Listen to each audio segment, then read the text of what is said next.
本案的凶手是顶天立地。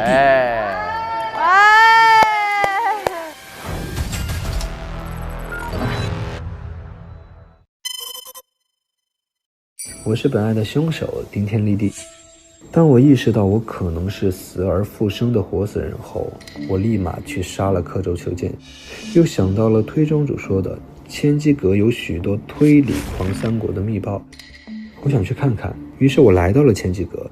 这里是推丞相的地盘，我看到了一个大型的沙盘，沙盘的侧面有一个抽屉，上面写着削弱李国，还写着勾结李国假太子，并派我的棋子刺杀真太子，因为真太子主张和平，只能除掉，而李国假太子无才无能，适合做我的傀儡，最后解决无妨。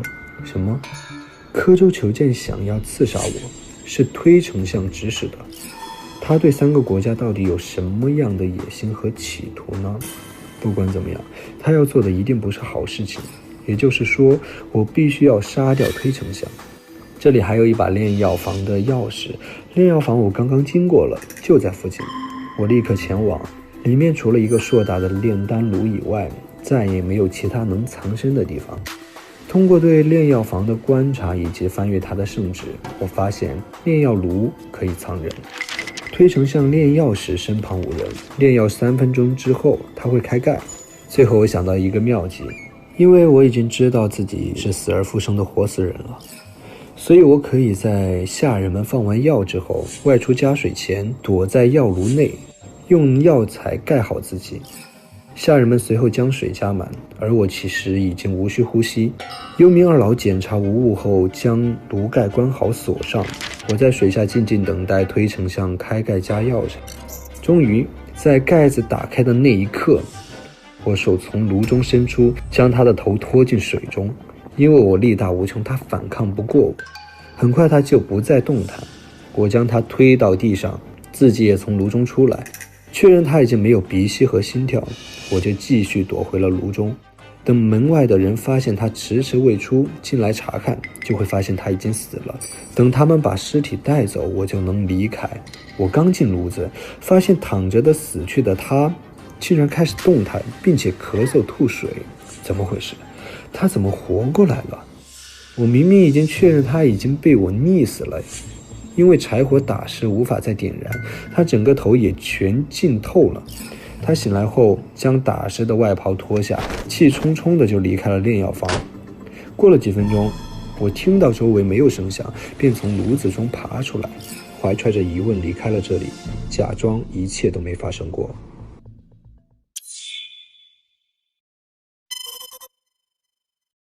我是玩家丁程鑫，在本案中饰演李国太子顶天立地，也是本案的凶手。我们一行人赴了推丞相的约，来到醉仙楼，在享用茶点之后，他突然吐血倒地，又在黑暗中穿到天花板上从天而降，最后死在了我们面前。这一刻我确认他是真的死了，他不会再像我前2天溺毙他那样再次死而复生了。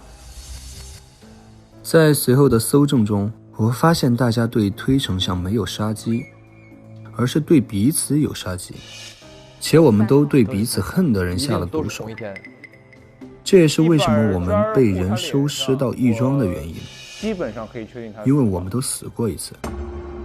随后大家来到了千机阁，其实我2天前偷偷来过一次，只看到了跟自己有关的东西，并且带走了自己的太子印。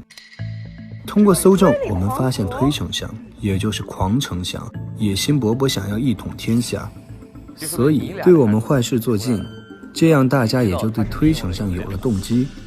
而大家认为谁来过千机阁拿走过东西，谁就更有可能是凶手。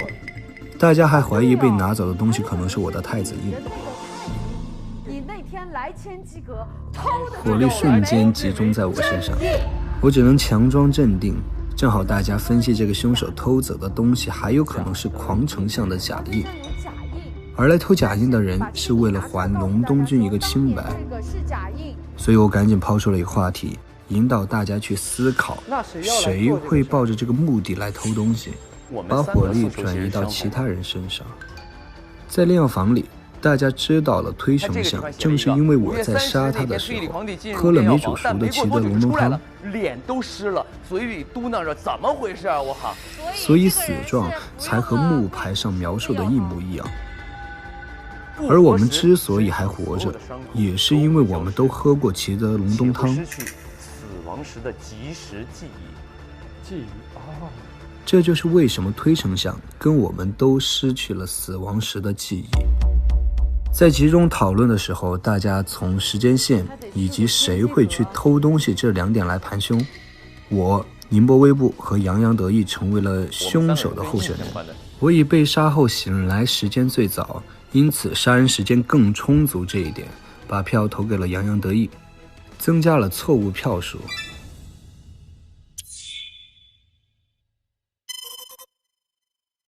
我是玩家刘宇宁，在本案中饰演士大门派大弟子宁波微步。其实我还有一个身份，是隆东军少帅东晓将军。午时前，我们都已抵达醉仙楼门前，来赴推丞相的邀约。没想到我看到了昨天被我杀死的洋洋得意，他居然没死。我还没搞明白怎么回事，推丞相就暴毙而亡啊！在搜证中，大家知道了我的秘密，我的真实身份是隆东军主帅的儿子东晓将军，并且发现了我认为洋洋得意是曾经害死隆东军的李国探子，洋洋得意想要杀掉洋洋得意。结果万万想不到，在搜洋洋得意的柴房时，竟然发现是我误会他了。他就是当年我在军营里最好的伙伴点弟弟，只是他当时扮作男装，而我后来也改头换面，所以我们2个人并没有认出彼此。我不敢相信，也不愿意相信，你的点弟弟，因为我已经对洋洋得意动过手了。之后我们在侠义山庄发现，我、杨、贺、柯、丁5人都死了。我们彼此间存在杀机，且都实施过杀人计划了，但是并没有人想杀推丞相。而后我们拿到了推丞相把柄的扇子，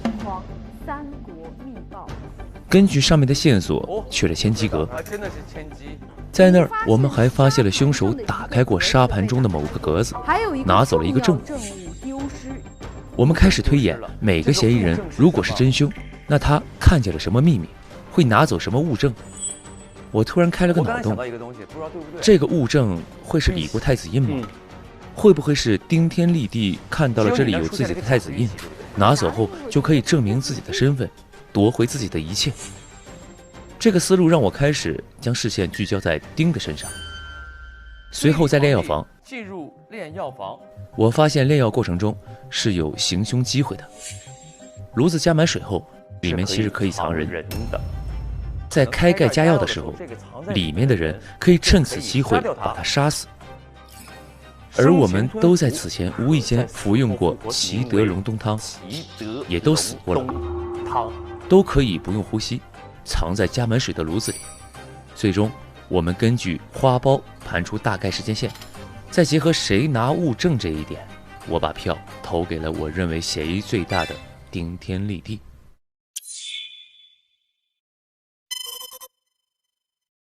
我是玩家张凌赫，在本案中饰演江湖神算子呵呵哈嘿，但我还有一个隐藏身份，推国太子推太子。我因为被奸人诬陷，以叛国罪被贬为庶人，才沦落江湖。这几年我一直在找害我之人李太子，没想到在推城遇到了他，他居然化身丁天立地潜伏在此，仇人就在眼前，我必须报仇。于是我在5月30日偷偷潜入他房间杀了他。但是奇怪的事情发生了，今天午时，我前往醉仙楼赴推丞相之约，却看到丁天立地毫发无伤地出现了。这是怎么回事？他死后我验过鼻息，确认他已经死了，真是太奇怪了。还没来得及细查此事，推丞相突然在宴会上暴毙了，到底是谁杀了他？调查过程中，我们发现本案有几个疑点。第一，我们每个人都对彼此有杀机，但是对推丞相没有杀机。第二，我们都动手杀了彼此，却又每个人都死而复生了。那么是谁要杀推丞相呢？又是为什么会死而复生呢？我们在义庄得到一个证据，解答了我的部分疑惑。证据显示，推丞相有一个秘密，事关推、李、狂三国，而几位嫌疑人的身世都和这3个国家有关，还都被收尸人送去过义庄。那么凶手就很可能是在被杀后，在义庄醒来，得知了推丞相的秘密，从而产生了杀机。之后在千机阁的搜证论证了我的猜想，推丞相为了吞并推理狂三国，曾诬陷过我们几个嫌疑人，或者要伤害我们在乎的人。所以我们每个人在看了千机阁的秘密之后，都对推丞相产生了杀机。同时搜证中有证据证实，我们之中有人来过千机阁，并且拿走了抽屉里边的重要信物。之后我们死而复生的秘密也被解答，原来我们都曾经服用过齐德龙冬汤，吃过这个药的人死后会复活，并且具备超强体质，而凶手就是利用自己死后获得的超强体质杀死了推丞相。同时在推丞相记录的药物改良记录中，我还发现了推丞相真正的死亡时间。其实推丞相2天前就喝过那个未煮熟的汤药，被凶手杀死，所以直到今天他才发狂而亡，面部才会呈现我们今天看到的那样。最后的推凶中，我们发现凶手要具备以下条件：首先，凶手一定要死过一次，因为只有具备了超强体质的情况下，才能完成杀人计划。死过的话，他待不住3分钟。其次，凶手需要有非常充裕的杀人时间，这一点上可以排除我。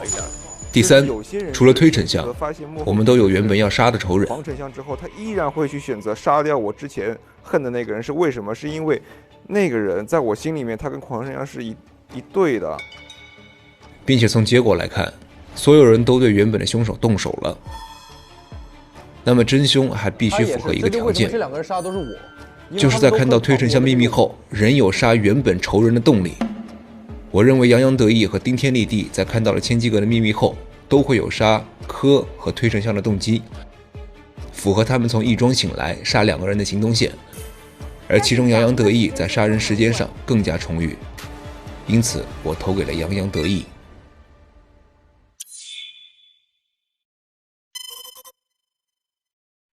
我是玩家周柯宇，在本案中饰演武学天才少年柯州求见，也是狂国公主的第1暗卫。在上一案的破案过程中，我发现赫和哈嘿其实是推国皇室中人。为避免夜长梦多，我前往赫的房间调查，发现他果然是推国皇室中人，所以我用一条腰带勒死了他。没想到他居然又一次出现在了我的面前，这到底是怎么一回事？如约来到醉仙楼赴约后，我发现推丞相的说话方式非常像我们狂国的狂丞相。难道说推丞相就是狂丞相？他也坐到了推国的高位上。在探案过程中，公主告诉我她根本没有复国的心思。那狂丞相之前给我下达的命令都是假的吗？我做的这一切又算是什么呢？通过线索，我了解到我们所有人都对彼此有作案动机，但对推丞相完全没有作案动机。而我们在义庄发现，除了金，其余所有人都死而复活过。看来此局的关键就在这其中。在千机阁，我们发现了推丞相的最终目的是统一3国，自己称霸天下。但是有人来过且拿走了千机阁暗阁里的东西。那么谁会需要来拿千机阁的东西呢？通过调查，我们发现大家都有来千机阁的动机。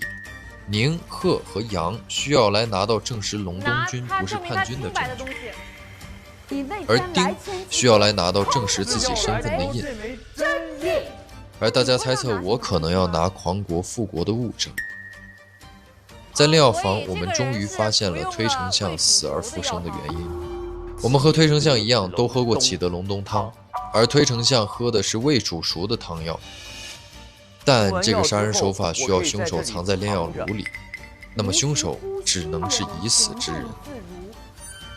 这个凶手需要满足2个条件：第一，需要在5月30日之前知道推丞相11点会去炼药；第二，去过千机阁。一开始我最怀疑的是宁波微步，因为他早就死过，作案时间也最为充足。但是您说的很有道理，杀掉推丞相，他完全没有必要再杀杨。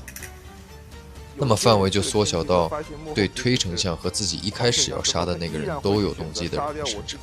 满足这一系列条件的只有丁和杨，而丁在我看来更迫切的需要去千机阁拿回太子印，所以我将票投给了丁天立地。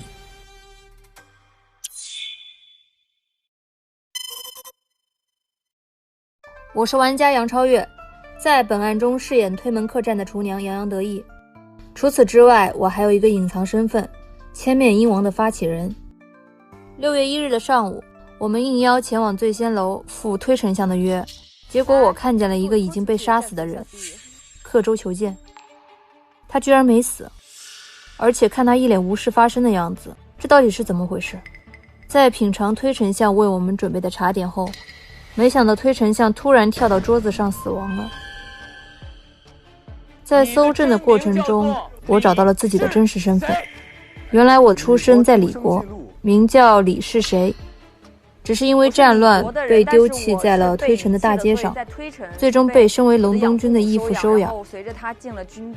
原来宁波微步就是我小时候在隆冬军里认识的好朋友小哥哥，但是因为误会，如今他却要杀掉我。与此同时，我们发现了所有人的动机都是对我们彼此，并不是对推丞相的。更令人意外的是，我们每个人都动手杀死了自己的仇人，但大家都神奇的死而复生了。我认为昨天晚上自己睡觉的时候，很有可能已经被人杀死了，所以才会来到别的地方醒来。回去还在被子上发现了血迹。我们救下的俊子如玉和言之有理获得了关于推丞相的重要线索。原来他是狂国的狂丞相，潜伏在推国挑起纷争，利用启德隆冬汤炼制超强阴兵，还想要统一天下。好在这个大恶人已经被杀掉了。那么这个人到底是谁呢？丁要拿太子印去和自己的弟弟对峙。丁弟弟是狂丞相的傀儡，所以他们很熟悉。那么丁很可能是扮成他弟弟的样子去接近狂丞相。在最后的环节，嫌疑人聚焦在了我和小丁身上。大家认为我们的时间更充裕，能去杀推丞相，因为我知道我不是凶手。很多时间线是重合的，最有嫌疑的只能。所以我选择了丁天立地。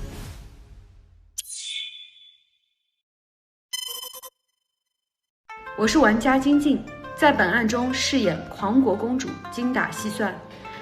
距离上一案已经过去几天了，前几日推丞相派人前来说要宴请我们，约好了今天醉仙楼见面。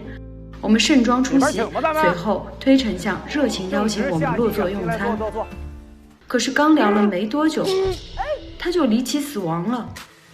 由于我没有作案时间，所以我成了本案唯一的推探。我先搜查了案发现场，找到了一些关于隆冬军的线索，由此揭开了宁波微步的真实身份。东小将军正是在下。他否认了推丞相的死和他有关，他要杀的人是洋洋得意。洋洋得意。洋洋得意说他要杀的人是刻舟求剑，而刻舟求剑要杀的是推国太子赫赫哈嘿。赫赫哈嘿恨的又是李国太子丁天立地。你是要杀李太子？丁天立地想杀的人是刻舟求剑。他们之间的杀机居然形成了一个闭环。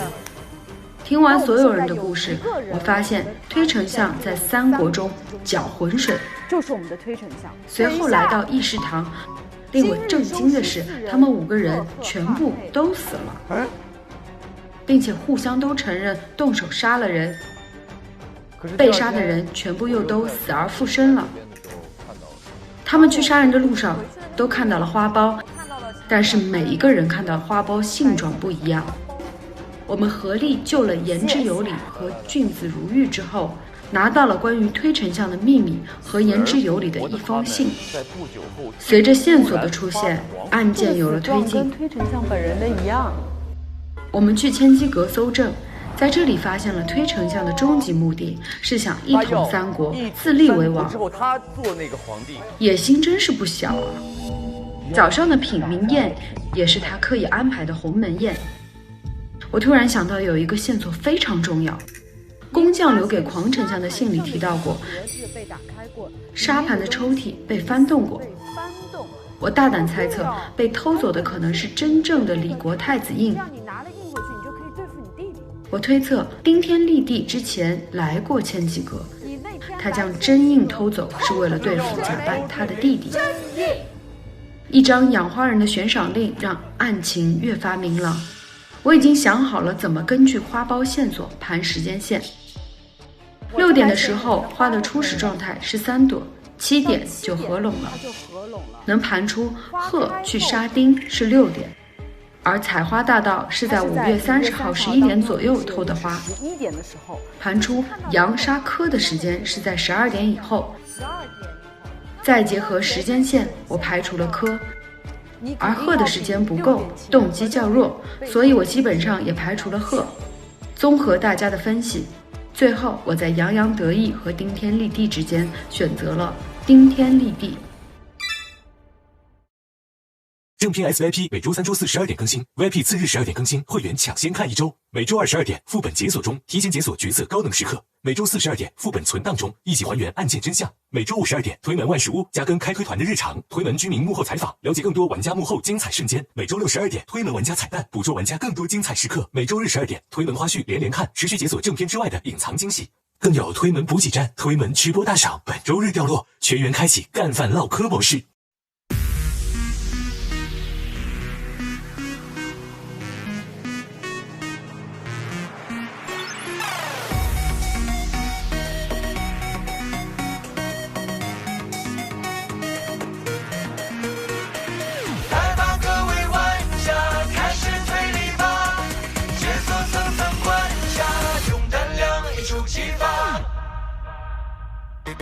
夜色系，观演绎，推是新鲜密距离，人与晃的影戏，暗潮无声才有意。